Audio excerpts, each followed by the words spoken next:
প্রায় এক যুগ ধরে এ দেশের ক্রিকেট ইচ্ছামতো ব্যবহার করেছেন বিসিবির সভাপতি নাজমুল হাসান পাপন। দুর্নীতি ও স্বজনপ্রীতির কাঁটায় বিদ্ধ হয়েছে খেলা, ক্রিকেট আর ক্রিকেটারদের ভবিষ্যৎ হয়েছে অন্ধকারাচ্ছন্ন। ক্ষমতা ধরে রাখতে ক্রিকেটকে একরকম ধ্বংসই করে দিয়েছে প্রায় 12 বছর ধরে থাকা সভাপতি পাপন ও তার পরিষদ। এমনটাই মনে করেন সাবেক ক্রিকেটার ইশতিয়াক আহমেদ। পারভেজ খোকনের রিপোর্ট। সরকার মনোনীত সভাপতি হিসেবে নাজমুল হাসান পাপন বিসিবির দায়িত্ব নেন 2012 সালে।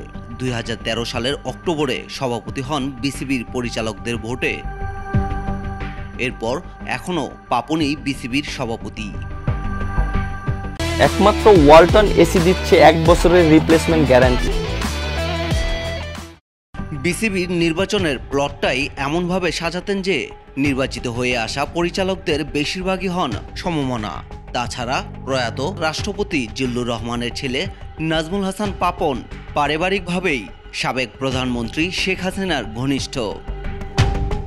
বিসিবির পরিচালনা পরিষদে সভাপতি হতে সাহস করে তার বিপক্ষে দাঁড়ানোর চিন্তাও কেউ কখনো করেননি। যে কয়জনই প্রেসিডেন্ট এসছে গেল যে কয় বছরে আমরা দেখেছি, এখানে আসলে দূরদর্শিতার একটা আমরা অভাব দেখেছি। একটা দেশের ক্রিকেটের শিকড় ঘরোয়া ক্রিকেট, বাংলাদেশে যেটাকে একরকম ধ্বংসই করে দিয়েছে প্রায় 12 বছর ধরে বিসিবির সভাপতি থাকা পাপন ও তার পরিষদ। সংবিধানটাকে যদি আমরা মেনে যদি ক্রিকেটটাকে পরিচালনা করার সে উদ্যোগটা নেই, আমার মনে হয় যে ক্রিকেট উইল অনলি গেইন। 2014 সালে তৃতীয় বিভাগ বাছাই ক্রিকেটের এন্ট্রি ফি 1 লাখ টাকা থেকে 1 লাফে 5 লাখ টাকা করে ঢাকা লিগের মূল ভিত্তি নষ্ট করে ফেলা হয়। প্রতি মৌসুমে তৃতীয় বিভাগ ক্রিকেট খেলতো একাডেমি পর্যায়ে 50 থেকে 60টি দল। তাতে ক্লাব ক্রিকেট সমৃদ্ধ হতো।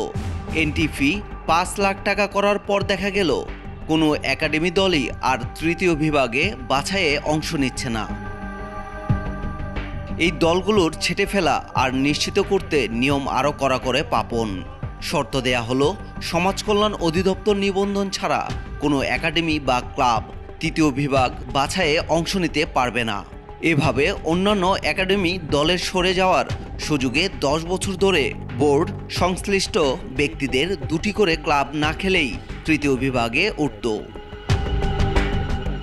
এত কিছুর পিছনে মূল কারণ ভোটের রাজনীতিতে এগিয়ে থাকা।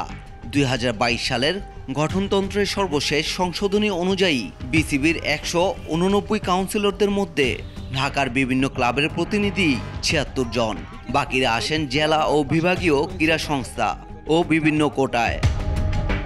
জেলা বিভাগের কাউন্সিলররা রাজনৈতিক বিবেচনায় আসেন বলে তাদের ভোট ক্ষমতাসীনদের পক্ষেই থাকে।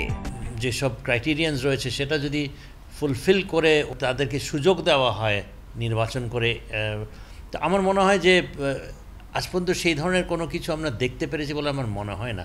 প্রায় সব ক্লাবকেই নিজেদের ছায়াতলে নিয়ে আসার উদ্দেশ্যে হাসিল হওয়ার পরই অবশ্য সবাইকে সমান কাউন্সিলরশিপ দেওয়ার নিয়ম হয়। ভোট নিশ্চিত রাখতে নিজেদের ক্লাবগুলোকে পয়েন্ট তালিকার উপরের দিকে রাখত। পাপনের বোর্ড সেই নিয়ন্ত্রণ নিতে গিয়ে ঢাকার ক্রিকেট ছড়িয়ে পড়েছে পক্ষপাতমূলক আম্পায়ারিং ও ম্যাচ পাতানোর মতো ঘটনা। ক্রিকেটাররা মাঠে যতই শিরোপা জয়ের জন্য খেলুক না কেন, মাঠের বাইরে থেকে তাদের দিয়ে খেলানো হতো আসলে ক্ষমতার খেলা। পারভেজ খোকন, 21 টেলিভিশন।